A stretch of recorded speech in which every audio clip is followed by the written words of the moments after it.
And one of the technologies that we're particularly interested in for the muscular skeletal tissue engineering is with in situ bioprinting, right? Basically, if you have a wound in there, you're able to miniaturize your bioprinting system so that you can either hold it in hand or combine it with some of the surgical instrumentation so that you can start to directly print your tissue structures on the wounds, like the skin wounds, and in this case also muscular wounds, directly to allow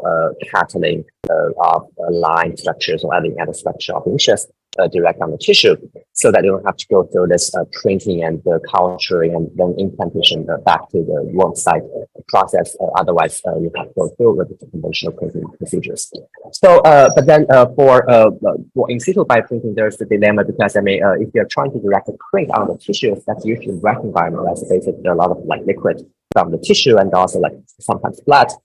within the microenvironment. So conventionally used bioinks will not be able to survive that process because they tend to integrate within that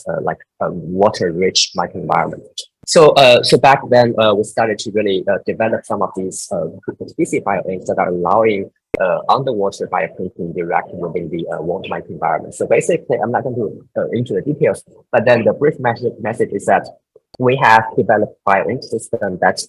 combining multiple components in there, some of the structuring components, gelatin-based molecules, for example, but also we have these common molecules that are basically serving as a cohesive component to allow the cohesiveness to be built within the extruded biomaterials within the wet microenvironment, but also have these adhesive molecules that eventually allow the adhesiveness of this biomaterial once it's been printed onto tissue. Right. So basically on the right, you can see that with individual components or some of the combinations, the adhesion chances are not really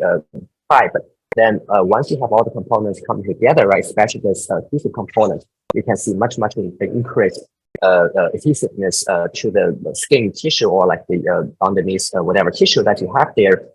by a lot, both in dry and the wet conditions, right? So that's indicating that it can be very much useful for in situ printing within wet microenvironment where there's a lot of water molecules in the system.